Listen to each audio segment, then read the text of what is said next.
Olá! Sabe, e se toda aquela ideia que a gente tem sobre a vida, aquela de ser uma linha reta, sabe, do começo ao fim, e se isso tudo estiver errado? Hoje a gente vai mergulhar numa ideia bem diferente, que vem de uma reflexão do Cláudio Ribeiro. A proposta dele? Enxergar a nossa existência como algo, sei lá, mais natural, mais orgânico, tipo uma laranja. Pois é, desde criança, né? A gente aprende que a vida é tipo uma competição. Uma corrida sem fim contra o relógio, sempre atrás da próxima meta, do próximo objetivo. Mas será que essa pressão toda é o único jeito de viver? O que será que acontece se a gente simplesmente para de correr e olha para o que já tem nas mãos? Isso mesmo, uma laranja. Eu sei, pode parecer meio esquisito no começo, mas para pensar um pouquinho. É uma coisa simples, né? Bem natural, com um ciclo de vida que é só dela. E como a gente vai ver, essa analogia pode de verdade mudar o jeito que a gente encara o nosso dia a dia. Então, vamos lá. O primeiro passo é imaginar essa laranja partida bem no meio. Porque, para essa ideia fazer sentido, a vida não é uma linha reta e contínua. Não. Ela é feita de duas metades. Duas partes bem diferentes, sabe? Cada uma com seu peso, sua textura e, claro, seu próprio sabor. Ok, se a gente pegar uma expectativa de vida média, digamos 75 anos, o ponto de virada dessa divisão aconteceria ali pelos 37, 38 anos. É um momento que passa quase batido, sabe? Sem alarde, sem festa, mas é ali. É nesse ponto que a laranja da vida se parte em duas. E olha, cada metade tem uma vibe muito particular, uma energia que é completamente diferente da outra. Então, vamos falar primeiro da primeira metade. Dá para lembrar dessa época? Aquela fase cheia de promessas, de um potencial que parecia infinito, aquela energia que a gente jurava que nunca ia acabar. Essa frase aqui, olha, resume tudo perfeitamente. Na primeira metade, a gente vive de promessas. A promessa de quem a gente vai ser, do que a gente vai conquistar, é tudo focado lá na frente, no futuro. Agora, a segunda metade. A segunda metade é sobre o saldo. E não é só o que a gente acumulou, não. É sobre o que a gente aprendeu. E principalmente como a gente escolhe viver o tempo que ainda tem. Amo é. Quem nunca se sentiu assim?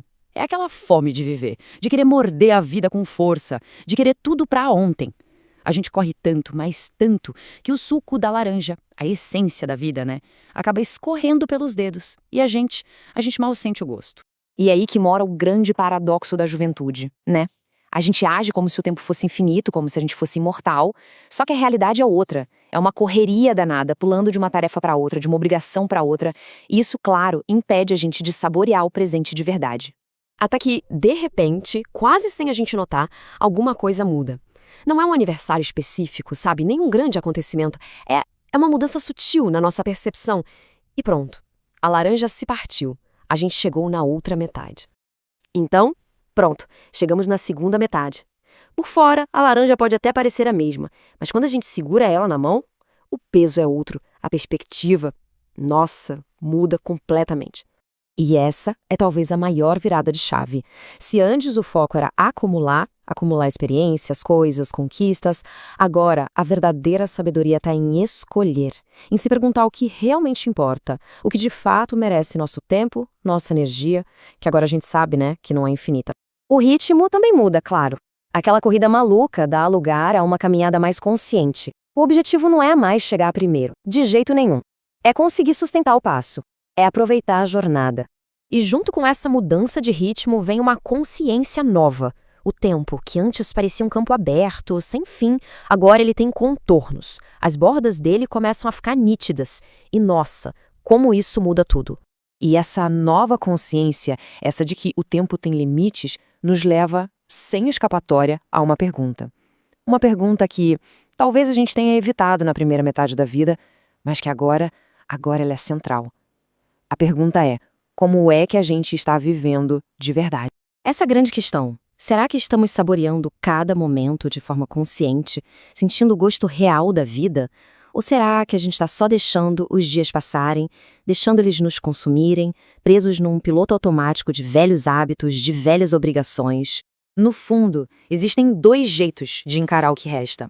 Um caminho é saborear cada gomo, sabe? Entendendo que a vida vai ter momentos doces, mas também os azedos. E o outro caminho é continuar engolindo tudo inteiro, sem nem mastigar, preso em urgências que, se a gente parar para pensar, talvez nem façam mais sentido. A verdade é que a segunda metade não perdoa distração. Ela cobra presença. Ok, então, como garantir que a gente está no caminho certo, que estamos mesmo saboreando o que resta? A resposta, olha, não é tentar correr atrás do tempo perdido. De jeito nenhum. É abraçar a sabedoria que só a maturidade traz. Talvez a verdadeira maturidade seja exatamente isso. É entender lá no fundo que o tempo é um recurso que não volta. O suco que já escorreu, ele não volta para a casca. Simples assim. O que importa, o que a gente tem de verdade, é o agora. O foco muda da água para o vinho. A busca deixa de ser por mais dias e passa a ser por dias com mais sentido. É tudo sobre a qualidade da nossa atenção, sabe? Uma intensidade que não precisa de barulho, de alarde, uma intensidade que acontece no silêncio de um momento que foi bem vivido. E a gente termina com essa nota de esperança. A ideia não é ter medo do fim, mas sim ter um respeito profundo pelo tempo que ainda existe. A laranja está ali, aberta, bem à nossa frente. E a grande, a maravilhosa descoberta é que, se a gente prestar atenção, nossa, ainda tem muito, mas muito sabor para ser apreciado. A pergunta que fica é: será que a gente está disposto a saborear